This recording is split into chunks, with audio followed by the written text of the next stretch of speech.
coisas, né? Então, eu peguei algumas mulheres, nós temos tantas mulheres com tantos perfis diferentes, tanto mulheres que conseguiram ter uma definição muito positiva sobre si mesmo, né? E algumas mulheres que falharam, né? Que poderiam ter feito diferente. Então, Mulher de Noé, eu escrevi: heroína esquecida, quem mais embarcaria num projeto doido de um marido com tanta classe?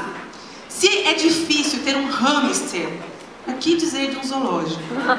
E de quebra levar 3 noras, nenhum BO registrado. E a gente vê uma mulher que ficou ali ao lado do seu esposo, que encarou essa aventura, né? E a obediência pode trazer salvação à sua casa e a toda a descendência da humanidade. Essa mulher de Ló, ela tem a definição dela, é aquela que olhou para trás, desobedecendo a uma orientação, e virou uma estátua de sal. E você olha aquela mulher que poderia ter recebido também salvação, Deus tinha provido algo para a família dela, mas ela não conseguiu. E quantos cristãos que a gente tem visto, quantas mulheres que têm olhado para trás? Quantas pessoas ali com saudade das cebolas do Egito? Nós precisamos seguir sem olhar para trás. Ana tem uma historinha difícil também. Ela era esposa de um levita chamado Eucana, mas naquele período, né, os homens tinham várias esposas e ela tinha uma rival. E para ajudar a Penina, ela tinha lá os filhos e ela era estéril. Então ela sofreu com a esterilidade por anos, mas podia ser o ponto aqui. Mulher sofredora, com uma rival, que não teve filhos, mas essa foi a definição somente? Não. Que também orou ao seu Deus, né? E ela gerou Samuel. E depois de Samuel, mais outros 6 filhos. A gente vê pessoas que decidem e chegam até um ponto e desistem. Você conhece alguém assim? Você fala assim: se ela tivesse insistido um pouco mais, se ela tivesse ficado firme um pouco mais, se ela tivesse calado um pouco mais. A mulher sábia, ela edifica a sua casa. Mas ser sábio dá trabalho, gente. Ser sábio nos leva a um lugar de depender muito mais do Espírito Santo para que o fruto dele possa se manifestar na nossa vida. Tem muita crente querendo ter paz, fazendo força. Querendo ser bonzinho, fazendo força. Querendo ter paciência, fazendo força. E está errado. Porque o fruto do Espírito é consequência de uma vida. A gente precisa se relacionar com o Espírito Santo, né?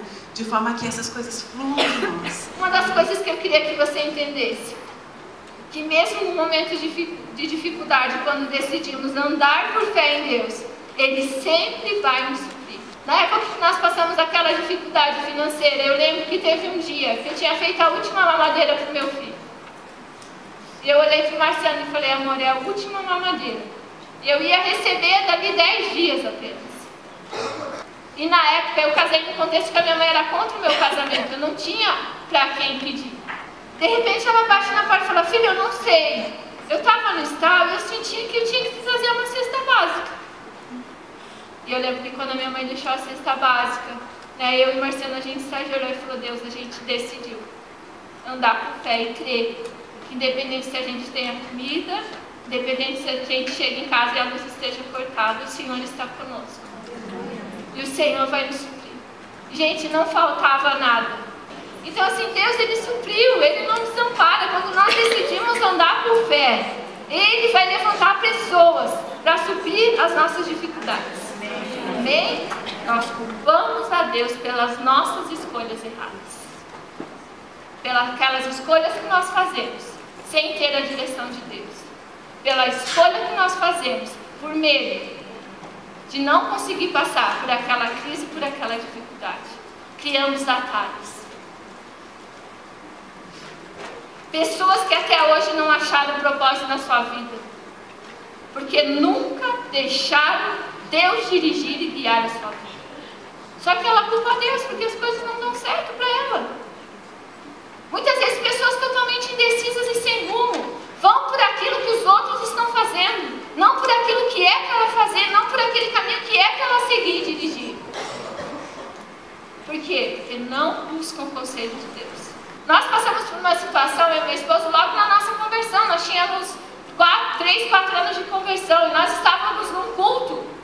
E de repente o pastor levanta a mão e fala assim, ó, eu gostaria de um casal, né, que pudesse cuidar da biblioteca da igreja.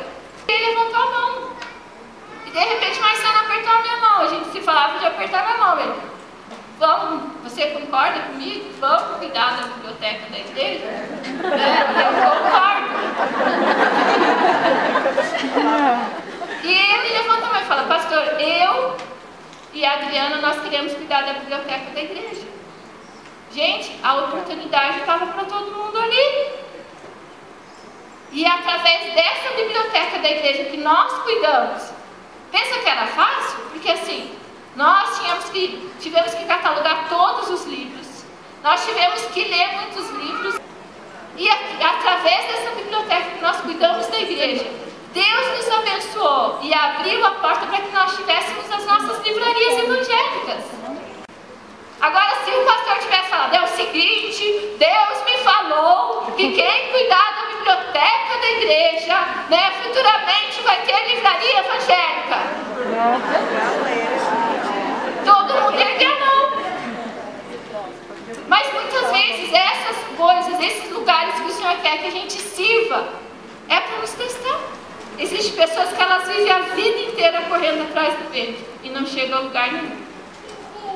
Que tipo de escolhas você tem feito? Escolhas boas, colheitas boas. Escolhas ruins, colheita ruim. Mas lembre-se que hoje você pode mudar. Você pode decidir, Deus, eu quero fazer uma escolha boa para ter uma colheita boa. E a coisa mais maravilhosa disso tudo é que Deus sempre nos dá uma nova chance. Tu és grande, és invencível, mais elevado que qualquer outro. Tu és a cura, grande em poder, nosso Deus. Tu és Espírito, és bem-vindo aqui. Vem inundar, encher esse mundo. É o desejo do meu coração. Você conhece a verdade, conhece a palavra, mas no momento de uma crise, as suas emoções são acionadas. E o que nós fazemos no momento da crise com as nossas emoções? Muitas vezes nós deixamos ela ser vivida, e a emoção vivida, ferida, traumatizada, ela causa uma palavrinha que eu aprendi com meu sogro, que é sofisma. Sofismas são pensamentos enganosos. E quando nós nos ferimos, nós devemos chorar sim, devemos nos entristecer, mas nós não podemos permanecer nesse lugar. Porque eu lembro de uma palavra que em todo o tempo que eu passei dificuldade, ela foi rema, ela foi vida na minha vida. Que a alegria do Senhor é a nossa força. Se eu alegrar o coração de Deus, Ele será a minha força. E muitas vezes a gente vai no automático, vai vivendo tudo aquilo que a vida vai nos colocando, e a gente começa a desacreditar de quem é esse Deus. Você sofrendo, você passando por bênçãos, Deus vai continuar sendo Deus. A nossa geração anseia por mulheres que têm um coração segundo o Senhor. Vem do temor. Se você quer ser uma mulher sábia, tema o Senhor. Conheça a palavra dele. Quando eu falo dos meus olhos estar firmados no Senhor e não viver pelas circunstâncias, eu tenho que aprender algo que é princípio do reino de Deus, que é viver segundo a equidade. Equidade é diferente de igualdade. Nós aprendemos, nós temos um legado herdado historicamente de igualdade. E muitas vezes a gente tenta fazer isso em casa, no colégio, na igreja. Mas o princípio do Senhor, Ele fala que o reino dele está estabelecido com um cetro de equidade. O governo dele se dá por equidade. O que é equidade mesmo? Assim, traduzindo em palavras, é dar a cada um segundo o que cada um precisa. E se você buscar a igualdade, Você vai viver fora daquilo que Deus tem para você. O que Deus tem para você é único, é exclusivo. Você nasceu de uma forma única e exclusiva. E Ele vai manifestar o propósito da vida dele em você, caso você deixe a equidade dele reinar dentro de você. Sabe, o Senhor vai te adornar, amada, mas com aquilo que Ele tem, com aquilo que Ele tem para você. E às vezes você fica querendo usar a vestimenta da próxima, fica querendo ter a que a sua irmã tem. Enquanto você desejar algo que não é teu, que é usurpar, você não vai viver a plenitude daquilo que Deus tem para você. E Deus quer que todas nós possamos ser inteiras nele. Amém? Quem quer ser inteira no Senhor? A partir do momento que eu tenho a entrega, eu posso confiar nessa entrega. Só, queridos, a entrega e a confiança estão aqui em pontos separados. Porque muitas vezes nós não reconhecemos, escolhemos entregar, mas não necessariamente decidimos confiar. Com Deus, a confiança e a entrega precisam caminhar. O texto fala, entrega teu caminho. Mas não só entrega, confia. A entrega exige uma confiança absoluta, para que a manutenção da aliança esteja estabelecida. Senhor, eu te entrego meu coração. Senhor, o que será do meu filho? O que será desse meu marido nessa viagem? E ficam todos os questionamentos que não falam de uma confiança genuína. Nessa tarde eu quero te desafiar a avaliar o nível da tua manutenção da aliança. Você tem sido capaz, primeiramente, de dedicar tempo em reconhecer o Senhor?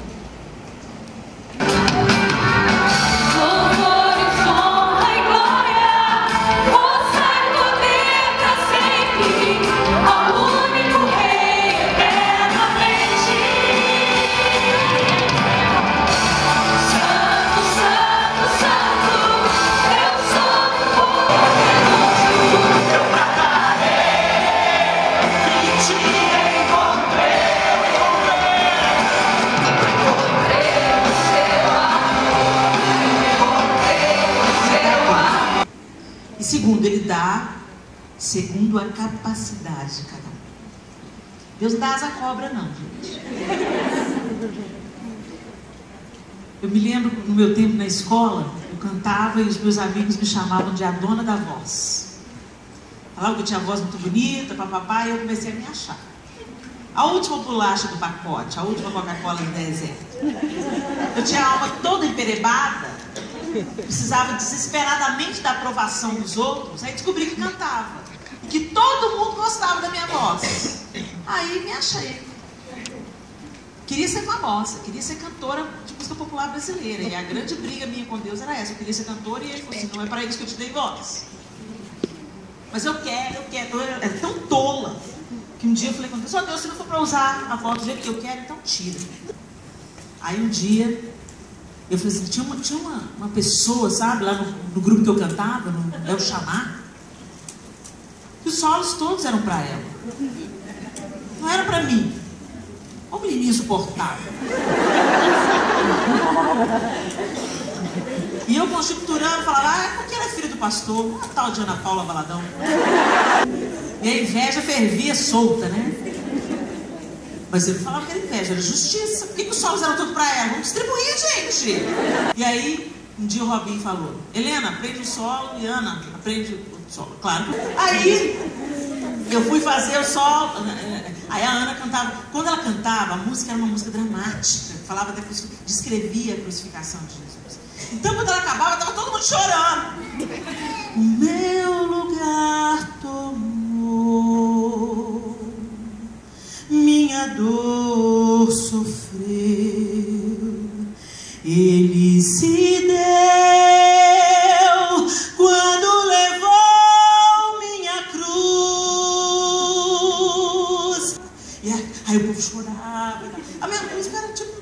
Disney. Algo que é diferente. Só faltava os passarinhos não pousando aqui. Um dia antes, a minha voz sumiu. Eu acordei. Bom dia. O que aconteceu com a sua voz, Leninha? Não sei. Durante o dia passa. Passou não. Mas eu estava afônica, sem voz. E Deus já estava no processo de me quebrar. E aí eu cheguei pro Robinho, a gente faria a ministração no domingo, e era sábado, na hora do ensaio. Vamos passar o sol? Eu tô rouca.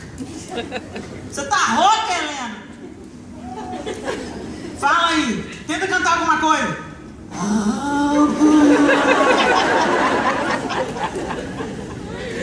Se a sua voz melhorar até amanhã, você canta. Se não, dubla, né, Helena? O que você fez com a sua voz? Ninguém fica assim. O Espírito Santo começou a me levar lá naquela oração que eu fiz 7, 8 anos antes. Se não for para usar a voz do jeito que eu quero, não tira. Helena, sua voz está em você, eu que dei. Você não é a dona da voz, como seus colegas te chamavam. Eu sou o dono da voz. E essa voz é para semear a vida. E não para desesperadamente chamar a atenção para suprir a sua carência de amor. A sua carência de amor é saciada em mim. E ali Deus começou a trabalhar uma série de coisas no meu coração e a mudar a minha perspectiva. Para que eu nasci? Para que eu existo? Gente, depois daquele episódio, minha voz... Eu não sei se é a minha voz, que nunca mais foi a mesma, ou se eu caí na real dos limites da minha voz. Mas eu saí daquele episódio mancando como Jacó da sua luta com o anjo.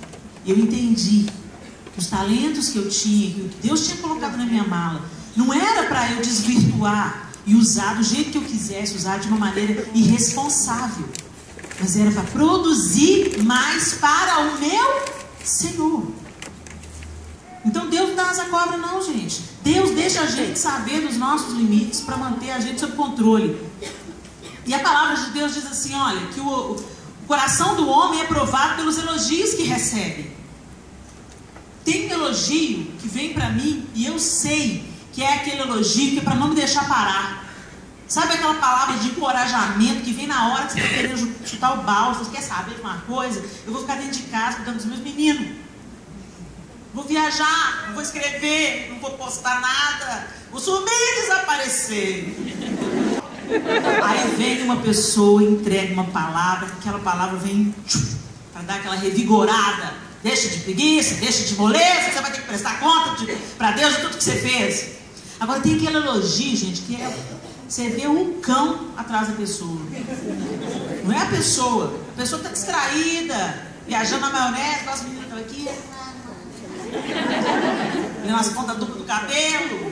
O diabo não vai perder uma oportunidade quando ele vê uma brecha de usar alguém distraído. Ele não vai perder a oportunidade, ele é oportunista. Então a pessoa vem e baba, né? Helena, isso e aquilo. E o Espírito Santo vai pra cruz agora. Que isso aí não é nada que você é.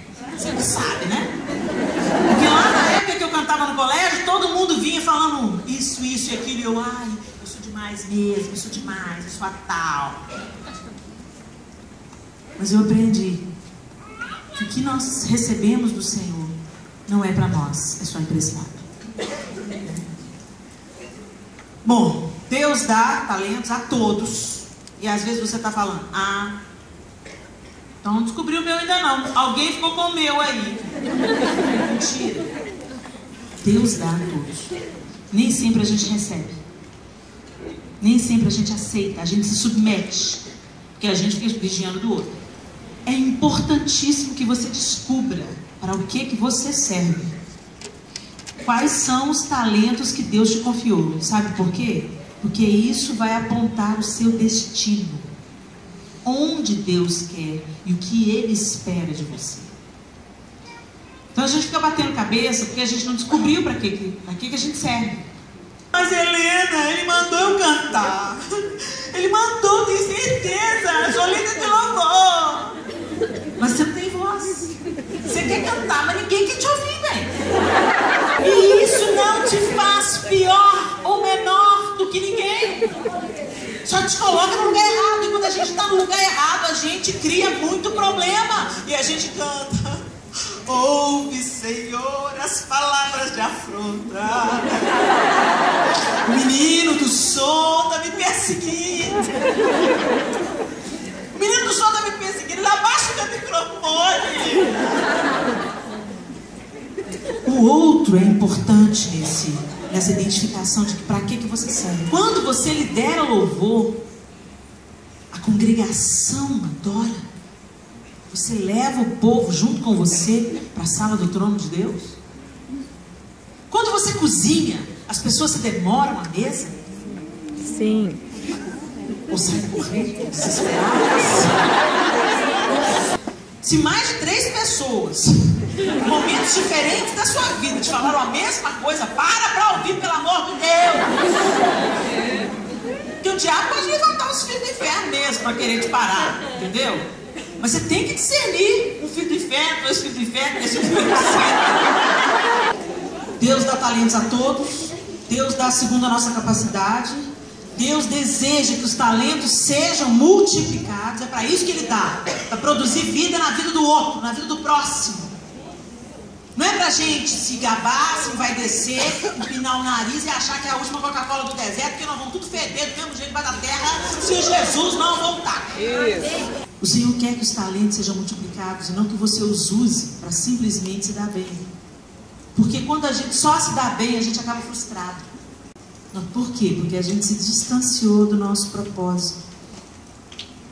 Quando é só a gente que se dá bem e a gente não vê o outro sendo beneficiado também, aí a gente começa a arrumar uma dor aqui, outra dor ali, um problema aqui, um problema de não existe. Vai no hospital servir, evangelizar, cantar para alguém que está no leito de hospital. Sua perspectiva muda no instantinho. Você começa a ver sua vida com olhos de gratidão. Mas não, se você vive só no salão, só no bem bom, só recebendo sim da vida, vai vir uma frustração que você não sabe nem de onde que ela vem. Eu estou te dizendo, está te afastando do seu propósito. O medo tem impedido que você floresça. O medo tem impedido que você frutifique. Medo, Helena? Medo de quê? Medo do que os outros vão dizer. Medo de não conseguir. Todo mundo diz: ai, Helena, põe a mão na minha cabeça, transfere essa unção para mim. Você vai querer meus problemas também? Porque vai no pacote. Você não sabe as lutas que eu enfrento. Você não sabe. Mas o medo tem abortado os sonhos de Deus para nós.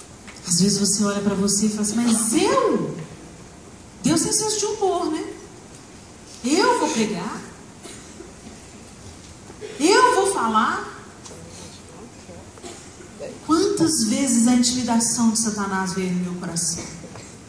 Quem é você? Tem gente muito mais capaz do que você, né? Tem gente maior do que você. Maior é o que está em mim.